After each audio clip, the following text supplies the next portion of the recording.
আসসালামু আলাইকুম দর্শক বন্ধুরা, কেমন আছেন? আশা করি ভালো আছেন। তো আপনারা সকলেই জানেন বা অনেকেই জানেন যে গতকালকে বাংলাদেশের এফডিসি বা শিল্পী সমিতির যে নির্বাচন, সেই নির্বাচনটি হয়ে গেল।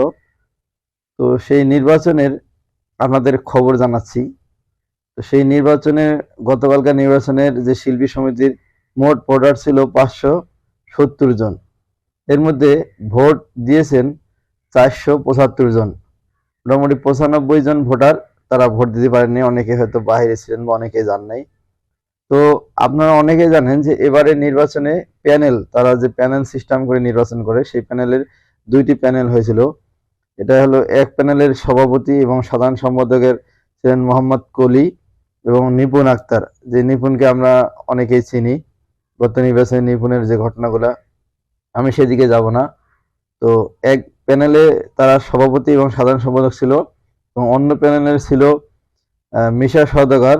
আমাদের যে মিশা ভাই আছেন, মিশা সওদাগর, উনি সভাপতি এবং সাধারণ সম্পাদক হিসেবে ছিলেন ডিপজল। তো আপনারা জানেন কিনা, জানা আছে আপনাদের, জানা আছে কিনা, এবং আমারও এটাই প্রথম, এর আগে কোথাও জানা নেই যে 570টা ভোট গণনা করতে তাদের এক রাত চলে যায়। এবং সকালবেলা তারা যে নিউজটা দেয় সেটা হচ্ছে যে এবারে জয় হয়েছেন মিশা সওদাগর, এবং সাধারণ সম্পাদক ছিলেন ডিপজল। আপনাদেরকে একটু বলি যে নিপুণ আক্তার সে ভোট পেয়েছিল 209টি, আর ডিপজল ভোট পেয়েছেন, আমাদের যে মনোয়ার হোসেন ডিপজল, উনি ভোট পেয়েছেন 225টি। অন্যদিকে যে মোহাম্মদ কলি সভাপতি ছিলেন, সে 170, এবং বাকি ভোটগুলো পেয়েছেন মিশা সওদাগর ভাই। তো মিশা সওদাগরের অনেক বড় জয়। তবে নিপুণ আক্তার আর মনোয়ার হোসেন ডিপজল এই 9 ভোট আর 25 ভোট, মোটামুটি ধরা যায় যে 16-17 ভোটে তারা মানে অনেকটা লড়াই করেছেন। তো এবারের নির্বাচনের এই আজকের ফলাফল যে দিয়েছে, এই হলো ফলাফল। এবং বাকি প্যানেলগুলা অনেকে আপনারা হয়তো জেনে থাকবেন বিভিন্ন জায়গায়, বিভিন্ন মিডিয়ায়।